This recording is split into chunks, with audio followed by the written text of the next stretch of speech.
বৰপেটা জিলাৰ অন্তৰ্গত কাদং আঞ্চলিক বিকলাংগ সন্থাৰ উদ্যোগত ইংৰাজী নৱবৰ্ষৰ প্ৰথম দিনাই 140 গৰাকী দৰিদ্ৰ লোকলৈ কম্বল বিতৰণ কৰা হয়।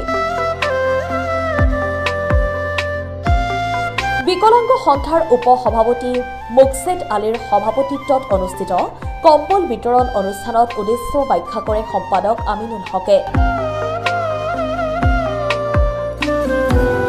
সাংস্কৃতিক কৰ্মী আবু তাহেৰ আহমেদে আধৰা উক্ত কম্বল বিতৰণ অনুষ্ঠানত অতিথি হিচাপে জনিয়া প্ৰেছ ক্লাবৰ সভাপতি তথা জ্যেষ্ঠ সাংবাদিক মাইনুল হক চৌধুৰী, জনিয়া প্ৰেছ ক্লাবৰ সম্পাদক আবুল হুছেইন আৰু জনিয়াৰ সাংস্কৃতিক কৰ্মী সঞ্জীৱ কুমাৰ দাসে ইংৰাজী নৱবৰ্ষৰ প্ৰথম দিনা আমিনুল হকে লোৱা এক ব্যতিক্ৰমী কাৰ্যসূচীক ভূয়সী প্ৰশংসা কৰে।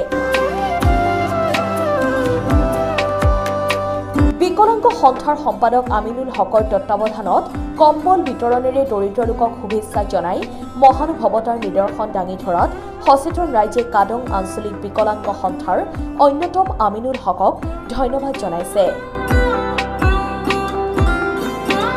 Bureau report DY24 Assam.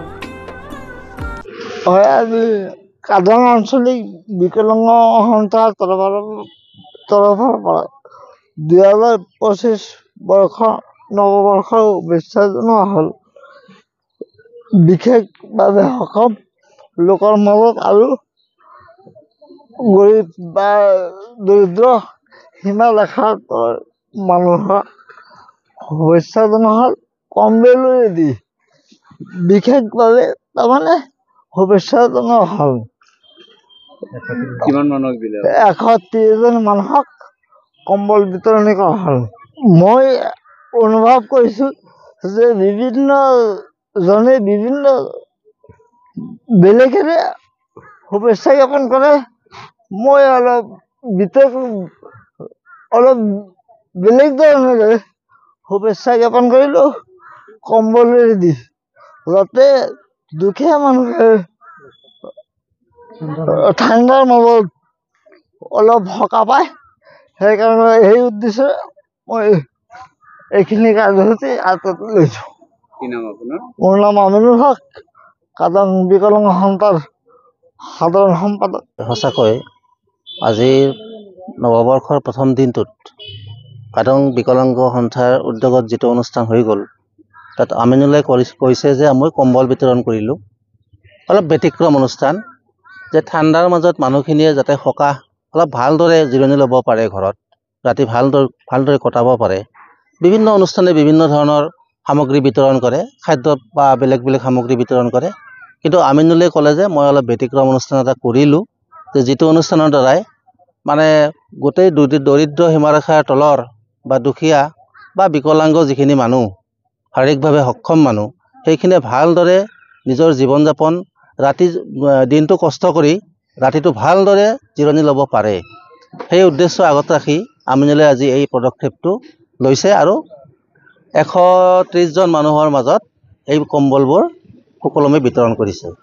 বহুত বেলেগ ধৰণৰ এটা ব্যতিক্ৰমী অনুষ্ঠান আজিৰ অনুষ্ঠানটো দেখিলোঁ। মানে আচলতে আমিনুল বা আমাৰ পশ্চিম বৰপেটা বা কাদং অঞ্চলৰ যিখিনি ৰাইজে বা আমিনুলে যিখিনি কাম কৰিলে, সেইটো আচলতে আজি শলাগিবলগীয়া কাম। আচলতে আমিনুল মানে বহুত বেছি ধন্যবাদৰ পাত্ৰ আচলতে হ'ব লাগে, আৰু আমিনুলৰ ওচৰত সদায় আমি থিয় দিব লাগে, যাতে আমিনুলে আকৌ আগন্তুক দিনবোৰত আকৌ ভাল ভাল কাৰ্যসূচী যিবিলাক ল'ব, সেইবিলাকত আমি সহায় সহযোগিতা কৰাৰ উপৰিও সদায় আমি আমিনুলৰ ওচৰত থিয় দিব লাগে, সদায় পিছত থিয় দিব লাগে। মানে যিবিলাক আমি কিতাপত নাপাওঁ আচলতে জ্ঞান, সেই জ্ঞানবিলাক কিন্তু আমি আমিনুলৰ পৰা ল'ব লাগিব। কাৰণ ময়ে আজিলৈকে কিন্তু কোনো এজন দৰিদ্ৰ মানুহক বা বিকলাংগই হওক বা যিকোনো মানুহক মই কিন্তু সহায় কৰি পোৱা নাই। কিন্তু আজি আমিনুলে নৱবৰ্ষৰ পহিলা দিনটোত যিখিনি কাম কৰি দেখুৱালে, সঁচাকৈ আমিনুল এজন মানে মহান নমোদাৰ নিদৰ্শন বুলি ক'ব পাৰি, আৰু বহুত ডাঙৰ নিদৰ্শন এটা। কিন্তু আমিয়ে এতিয়া ভাবিলোঁ যে আমিনুলৰ পৰা আমিয়ে কিন্তু বহুত কথা শিকিব লাগিব। ইংৰাজী নৱবৰ্ষৰ শুভেচ্ছা জ্ঞাপন কৰিছোঁ, আৰু এই চেগতে মই ক'ব বিচাৰোঁ যে আজি 2025 চনৰ পহিলা দিন, প্ৰথম জানুৱাৰী, আৰু এই জানুৱাৰীৰ দিনাই দেখা যায় সাধাৰণতে যে প্ৰথম জানুৱাৰীৰ দিনা সকলোৱে নৱবৰ্ষৰ শুভেচ্ছা জ্ঞাপন কৰে বিভিন্ন ধৰণে। বিভিন্নজনে হয়তো গ্ৰিটিং কাৰ্ডেই হওক বা মেছেজৰ জৰিয়তেই হওক বা এই সম্পৰ্কে বিভিন্নজনে বহু লাখ লাখ টকা খৰচ কৰিব হয়তো শুভেচ্ছা জনাব নতুন বছৰত।